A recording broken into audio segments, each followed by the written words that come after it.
Hello and welcome to the Career Speakeasy, a casual, fun, and irreverent place to share ideas about career development, the world of work, and life in general. I'm your host and proprietress, Kelly Nottingham. Growing your career should not be boring. So come on in, pull up a chair, and pick your poison. Hi, everybody.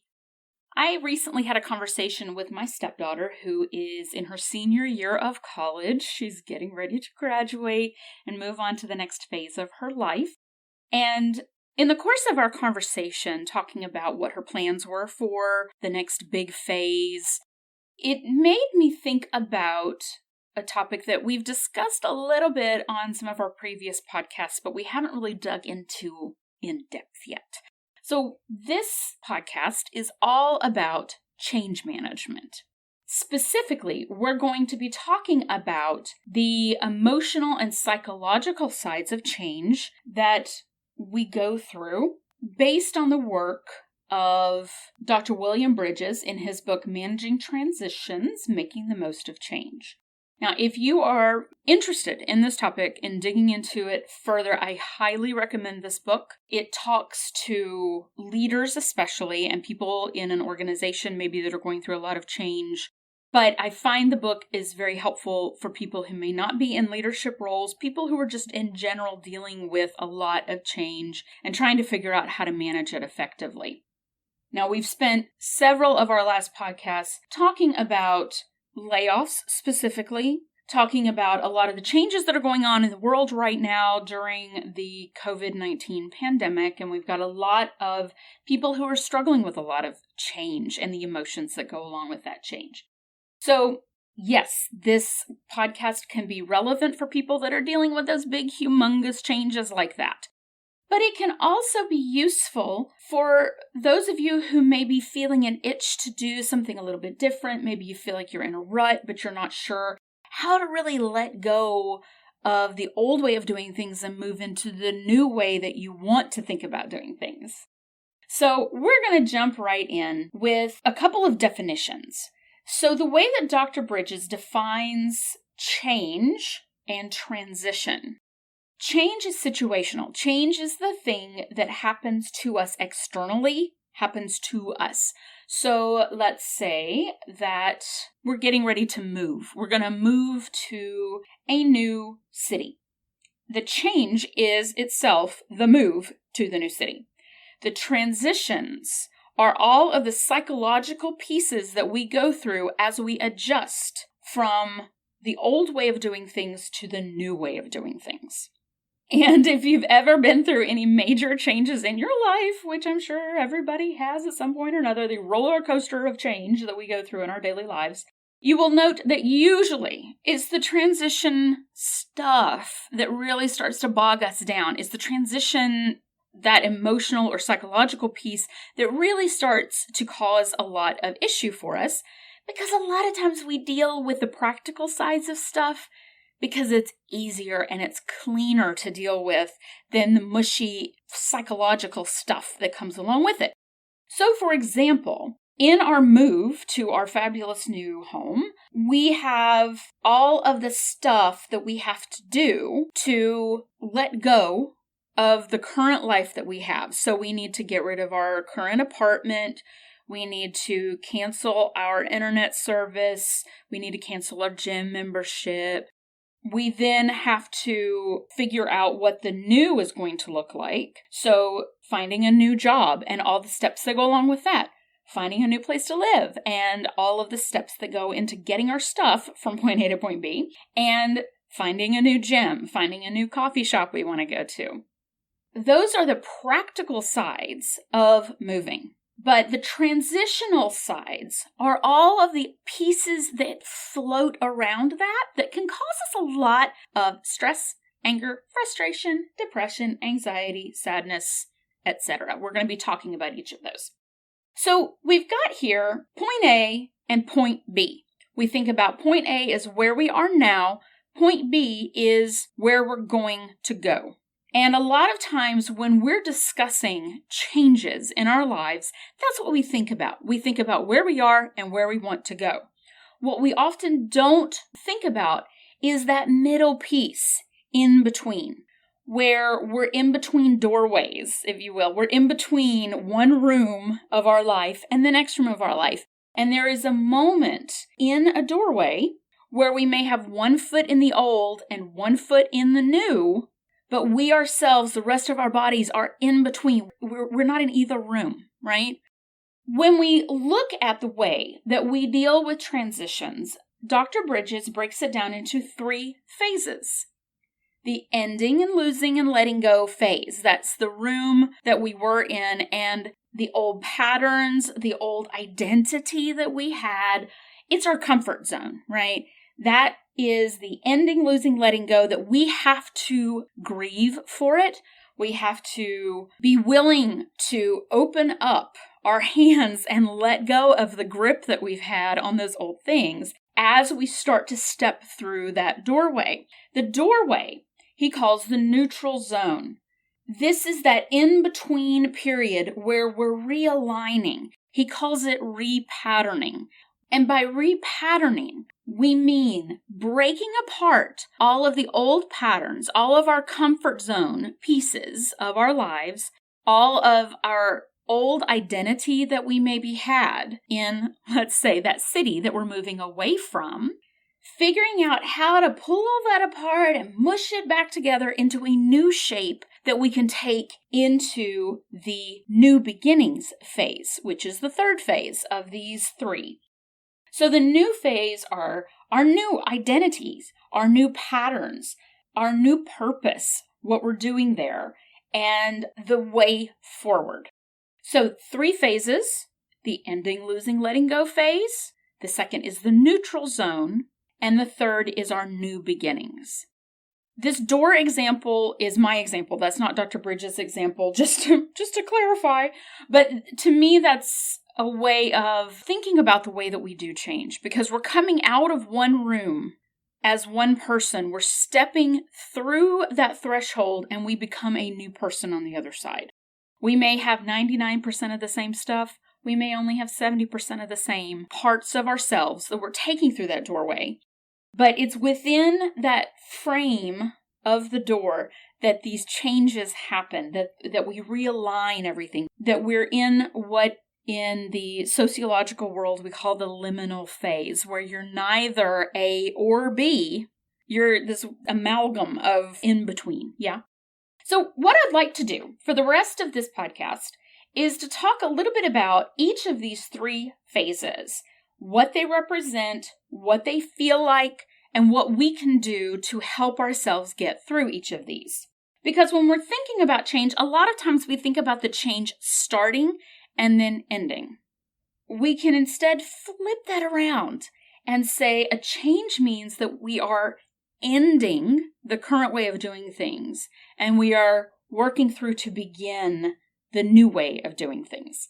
Sometimes that's a little bit of a helpful cheat to think about, because this first phase is all about ending. It's all about letting go. And this can be hard.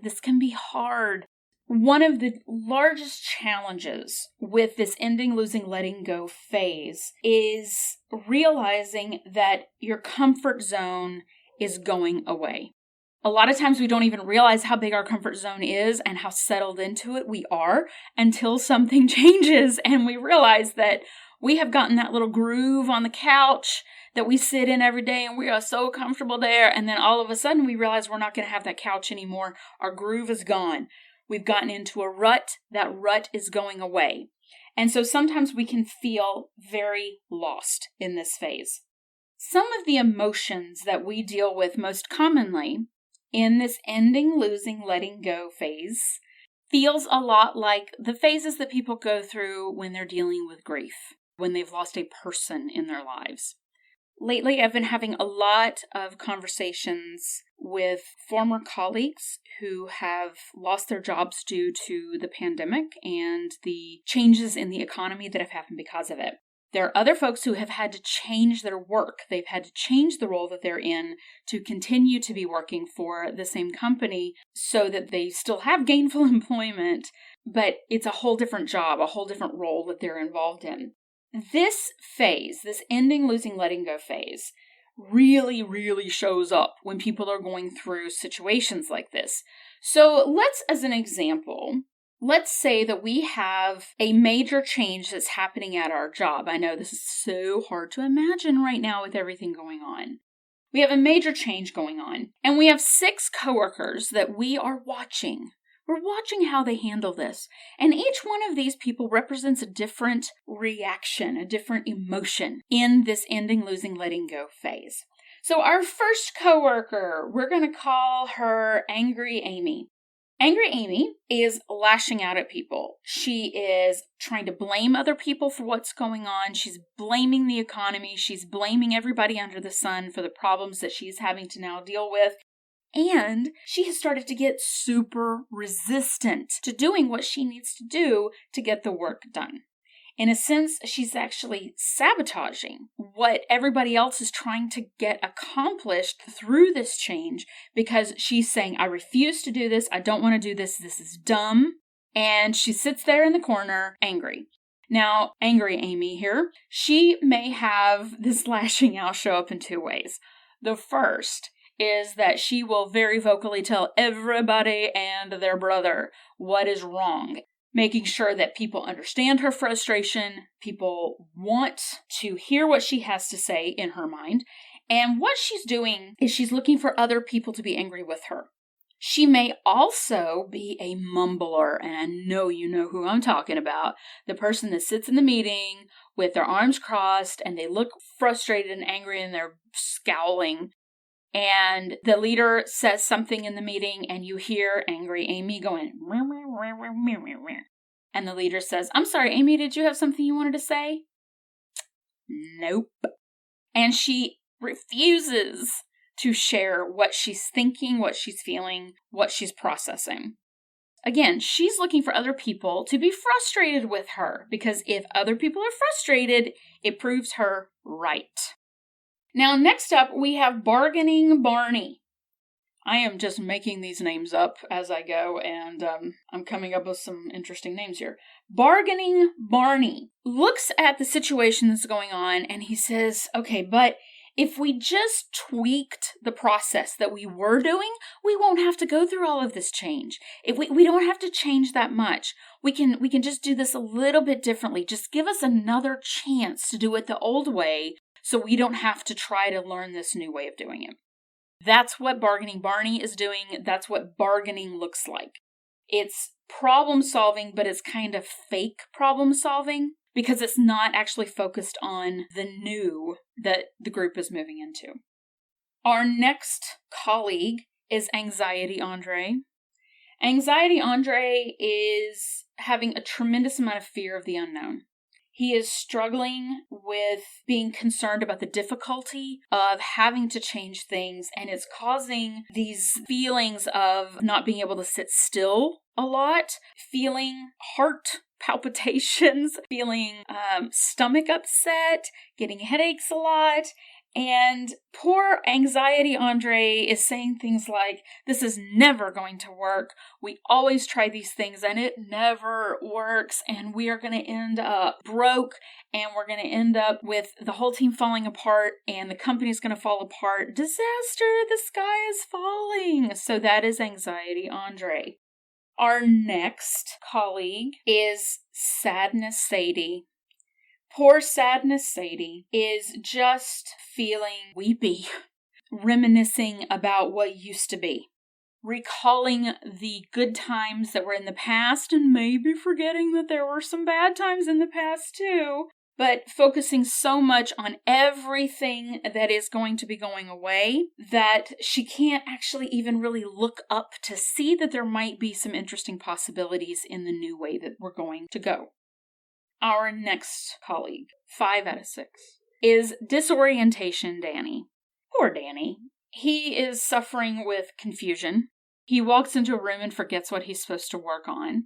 He forgets to come to meetings. He forgets assignments that he was supposed to do. And when you ask him questions about a topic, when you ask him questions about a project, you're like, what are you talking about? And he can't sometimes remember what you're discussing with them or what you just talked about with him yesterday. Disorientation Danny feels a little bit like he's losing his mind because he's getting so forgetful and he's so confused, and his brain is basically just not able to process all that's going on right now. The last of our 6 colleagues and their emotional states is Depression Debbie. Depression Debbie is tired all the time. She is sitting in her office. She just feels very deflated and very flat. The aspect of her face is slack. You don't see the energy level that you normally see because normally Debbie is delightful Debbie. And right now she just can't seem to get herself going. She may be calling in sick more often. She may be leaving early and just doesn't seem to have any energy. So that was a quick, kind of silly look at the 6 major emotional reactions that people go through in this ending, losing, letting go phase. So I'm going to run through them again just to remind you. The first is anger. The second is bargaining. The third is anxiety. The fourth is sadness. The fifth is disorientation. And the sixth is depression. Now, what's fascinating about this is that we can feel all of those emotions in a day. We can feel them back and forth. It's not like we sit in one and we're sitting in anger the whole time that we're dealing with ending and losing and letting go of the current way of doing things. We actually may sit in anger for a couple of hours and then we move into anxiety mode, and then we move into disorientation mode, and then we move into sadness mode. So we can move through these different phases of emotions as we're dealing with this process of letting go of our old patterns, our old identities, our old way of doing things. There is nothing wrong with feeling these different emotions. There's nothing wrong with it. The challenge for us is to not let these emotions take hold of how we are able to move through this change process and this transformation from being at point A, going through our neutral phase, to being in point B. So we have to find the balance between allowing ourselves to process those emotions and feel those emotions without letting them sabotage what we need to do. And that's a fine line. It is a very fine line. It takes a lot of self-awareness to know and to, frankly, to admit that we are feeling angry today and this is why, or we're feeling disoriented and it's okay to feel disoriented, but what can we do to start to process through and move through that? When you start to deny that you're feeling these emotions or these phases that you may be stuck in, you're not actually fixing them, you're just prolonging them. You know, it's kind of like when you have an old cabbage in your fridge and you see the cabbage and you're like, ooh, I really need to throw that out. But instead of like actually handling it and taking it and looking at it and realizing that it is bad and then throwing it away, we just push it into the back of the fridge. You know what I'm talking about here? And at some point, we're going to have to deal with that cabbage, y'all. So let yourself feel some of these feelings, but please make sure that it's not impacting your professionalism. It's not impacting your work product as much as possible. Talk to your leader if you need to. Talk to some of your coworkers. Just make sure that you're not enabling any of their frustration or their bargaining or their anxiety or disorientation or sadness.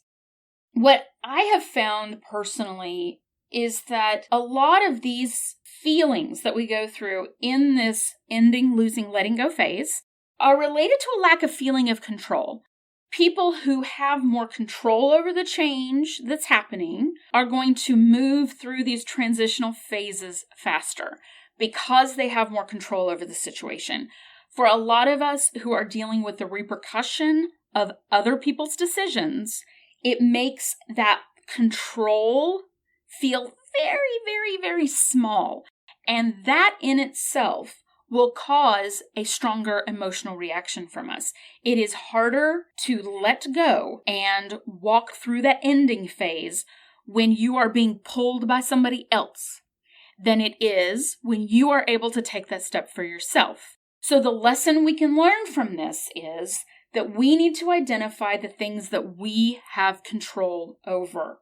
Looking very openly at what is going to change and what is going to be the same? What can we control? Now, there may be times where we can't control anything but ourselves and our reactions to things. That's still something to control. Often we will find that there is actually more that we control than we give ourselves credit for. So that is one way to help us work through some of this ending, losing, letting go phase. What is our comfort zone? What is our new comfort zone going to look like? How have we identified ourselves in the place where we are now? And what about that is going to potentially change, but what about it will be the same? A lot of this stuff comes down to the core of who we are on the inside. So here's an example.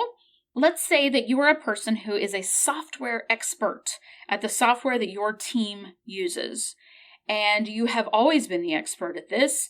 You were in it from the beginning when you got this software 10 years ago, and everybody comes to you with questions.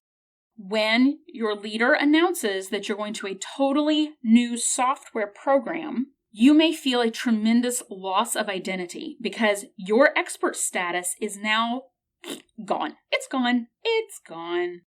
And you are going to be a newbie just like everybody else. That can be extremely unsettling. But you do have control over the fact that you learn software quickly, you enjoy training people on software, and you understand the processes behind the work that your group does really, really well. So you're going to be able to transfer the knowledge that you had in many ways into this new software.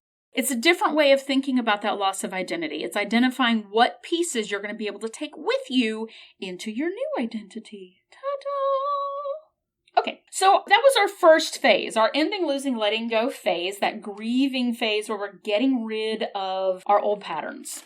The next phase is the neutral zone. This is that doorway. While we're in the doorway, we're neither in our old identity or our new identity. We're not in the old rut, but we're not yet in the new rut. A lot of times this neutral zone, we just try to blow through it at 100 miles an hour. This is the way it was. This is the way it is now. I'm just jumping straight in and I'm going to handle it as quickly as possible and not really think about what's happening. We're just going to jump right into the new. But the neutral zone is where all of the true transition happens. This is where all of those pieces are broken out and they're put together into a new configuration, maybe getting rid of some pieces, maybe bringing in some new pieces to create a new future that's that new beginnings phase. But we can't create the new without disassembling the old. And so this is where all of that happens in this neutral zone. When you are in the neutral zone, you will still be processing a lot of these same emotions. It's perfectly normal to go through that and to cycle through.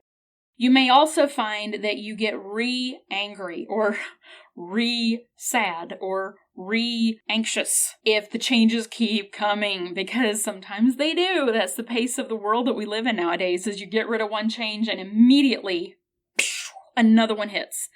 So we may cycle through these emotions multiple times as we're in this neutral zone and we're trying to make sense of all of this stuff that's going on to put it into a more cohesive image for ourselves so that we can move into that new room from our doorway.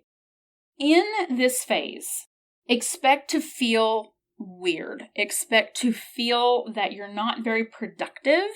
Expect to feel like you just can't get a whole lot done. You're trying, but things just aren't happening as fast as you want. That is normal in this phase. The other thing that will often come up in this phase is the baggage that you are bringing from other situations that you have dealt with, or maybe other situations that you never really did deal with. You're going to bring those into this neutral zone, and boy, you are going to feel them. In a previous podcast, I mentioned that I had been laid off several times. One of the times that I got laid off, the first time I got laid off, it was a shock. And I had to go through this ending, losing, letting go, neutral zone, new beginnings. I got into my new beginning. Everything seemed fine. I got laid off again. That time, I realized that I was bringing a lot of baggage with me about distrust of people in authority. And it kept rearing its head up very subtly in the back of my mind. And for a while, I didn't actually realize that that was even there until one day I just happened to catch that thought going through my head. So if you have been through a similar situation in the past that you are getting ready to go through now, know that you may be bringing some baggage with you. If a previous change that you went through ended up being a little bit more stressful than you were expecting, or let's say that you got let go from a job and you started a new job right away and that job also just sucked, and then you had to go through the process of finding another job. That storyline that you have in your mind about what happened comes with you. And in this neutral zone, you may find that information and that storyline really playing out in your head over and over again subconsciously. So look for your baggage, let's find your baggage, and let's unpack it a little bit so you don't have to take it with you into this new life. A couple of ways to work through this phase. One is to identify what was working and what wasn't in your former existence, right? In that room that you're walking out of, what was working and what wasn't working. You can brainstorm about some ways to fix the things that were not working going forward.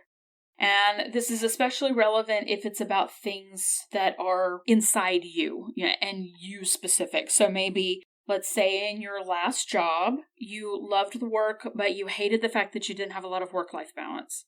You can identify what you loved about the work, what you're going to be taking with you from that into your new life, but also looking at how can I fix this work-life balance issue going forward, because that's something that I obviously had not figured out in my previous work, yeah? You can set at this point easy, short-range goals focused on what you can control.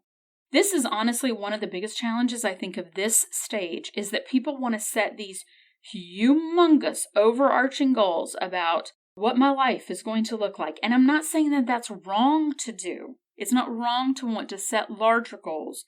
The challenge is sometimes when we're in this neutral zone, we're already having so much to deal with that we can't necessarily step into a 5-year plan, right?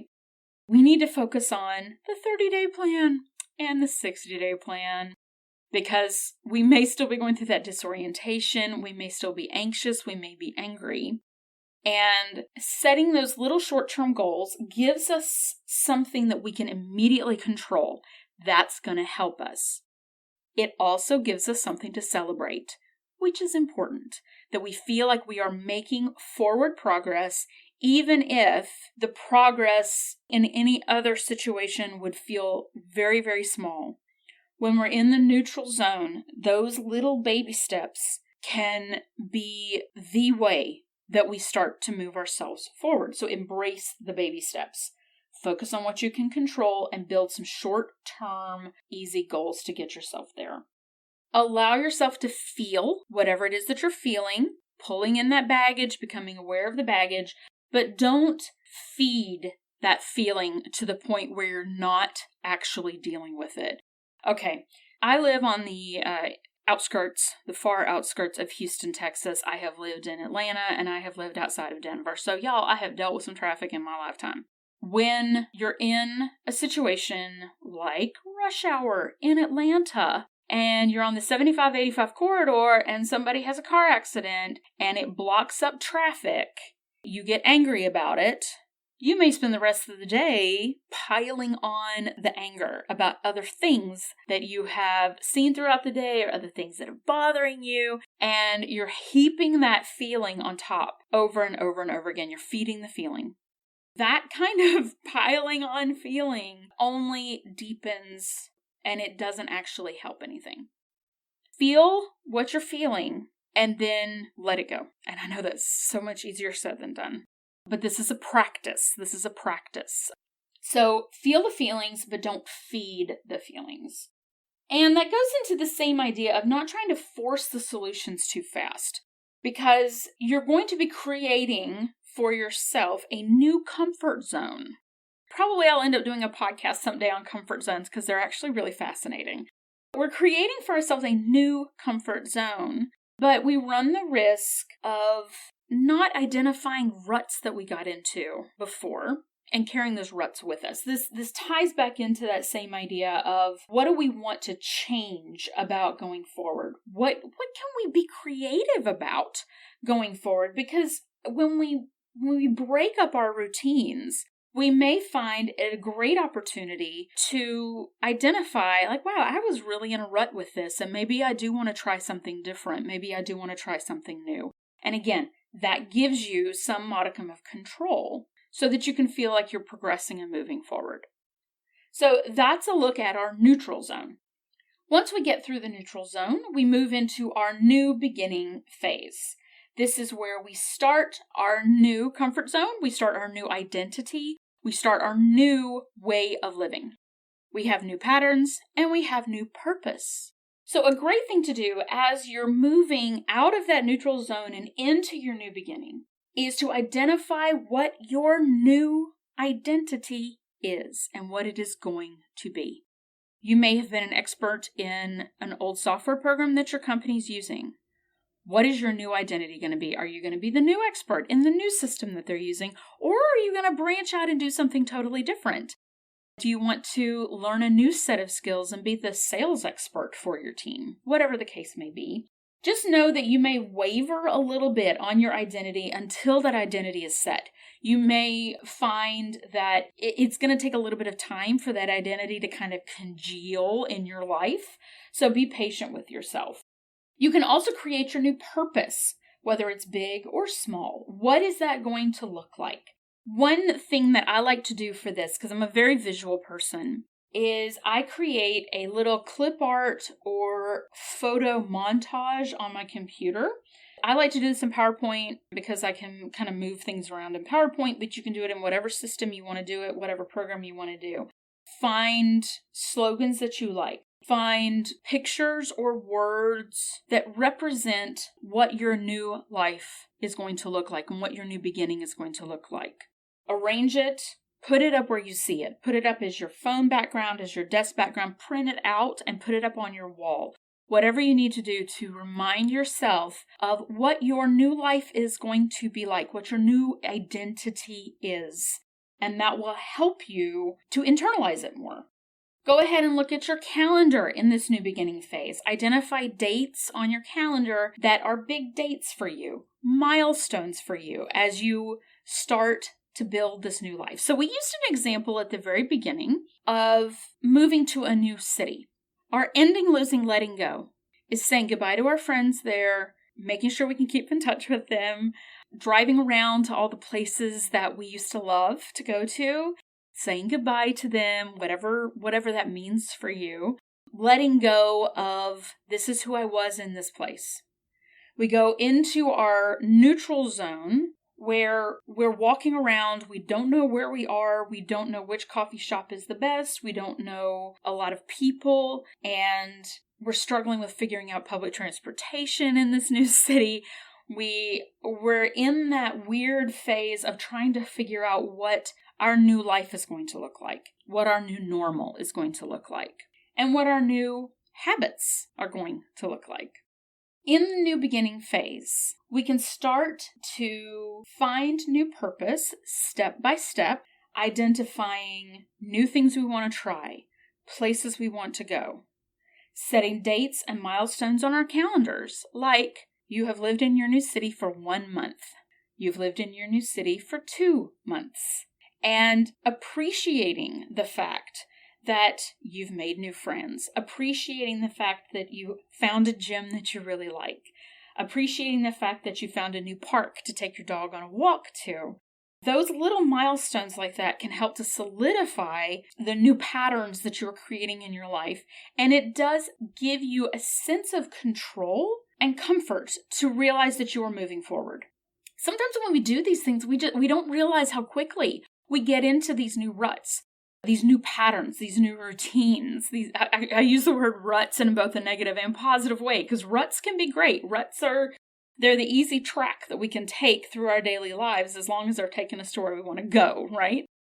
As we are looking at our new life, we're looking at those milestones that we have started to create in this new identity. We can also see what's working and what's not. And if we find in our new life that we're not overly happy with the way that blank is working, we have enough self-awareness still at this point to be able to change the way that we're approaching that, try something different, have a plan B.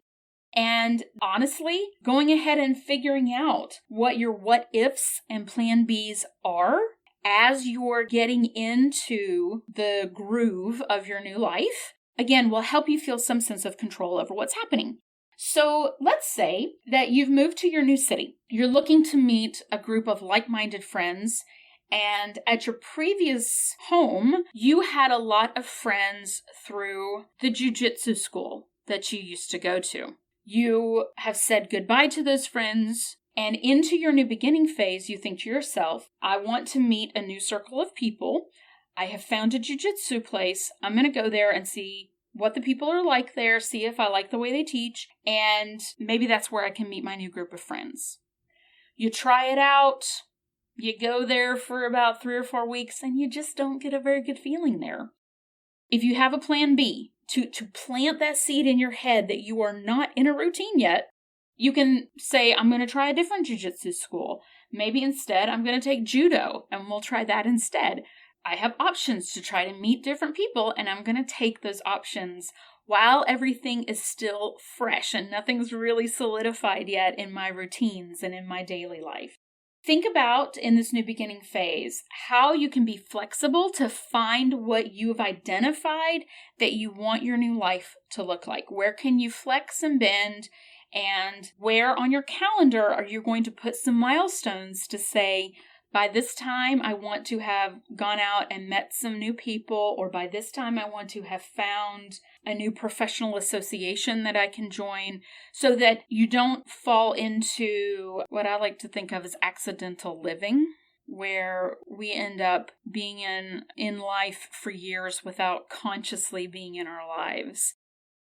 The last thing I'd like to mention about the new beginnings phase and about setting milestones is to identify for yourself what success looks like in your new life, and marking for yourself on your calendar check-ins with yourself. How am I doing?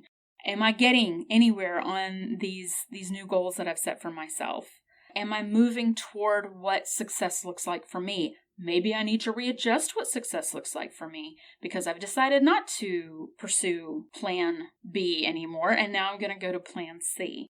Put that on your calendar, even if it's just a happy little reminder on your calendar every month to do a quick check-in with yourself. If you're a journaler or you have like a written planner book, at the beginning of every month, you can jot down a quick note, quick bullet points of ways that I'm moving toward my new identity, ways that I'm moving fully into my new beginning, to kind of keep it front of mind, because we do get often caught up. Once we've gotten into the new beginning phase, we're basically trying to get into our new normal so quickly that we don't give ourselves the flexibility to unpattern that new reality and piece it back together in a different way if we aren't 100% happy with the way that it's going.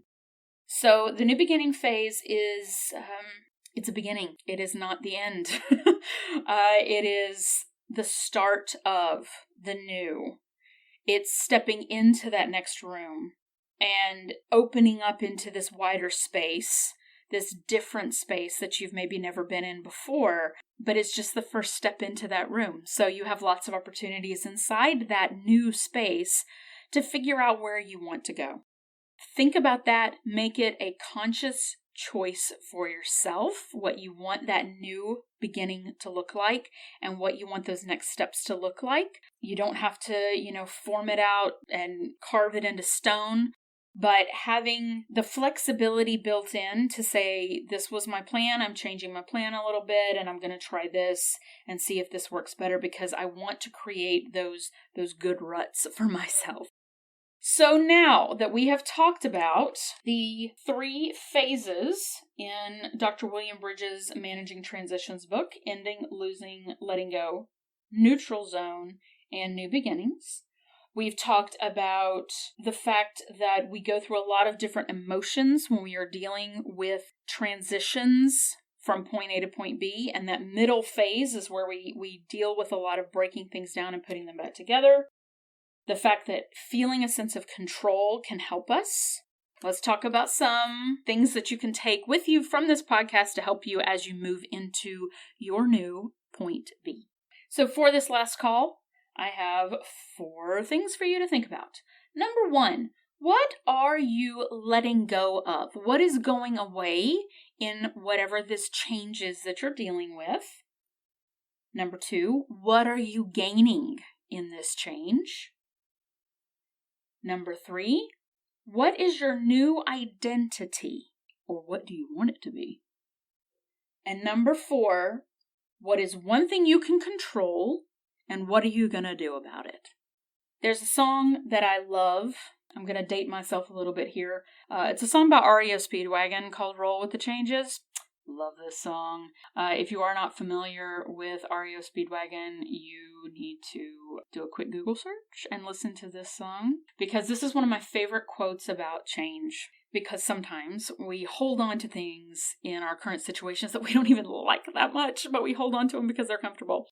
So this quote is in the song, Roll With The Changes. Quote, "If you're tired of the same old story, turn some pages." End quote. And that's what this whole podcast has been about, is turning over a new page. We have to let go of the one page to be able to turn on to the next page and read it. It can be a little bit scary. It can also be awesome. There's a lot more to change management than we've been able to discuss in this little bitty bit of time that we've had today. I guarantee I'm going to be doing more podcasts on change management, because this is something that is near and dear to my heart, and something that the world is definitely dealing with on a much faster pace than we used to. So good luck with everything. If you have any questions, please feel free to reach out to me on email and on social media. Subscribe, share with your friends if you have anybody that you think this would be helpful for them to hear. And take care, you guys. Bye. Well, thanks for joining me. If you have suggestions, feedback, or just something random you want to share, email me at careerspeakeasy@gmail.com. And come visit again soon. Cheers.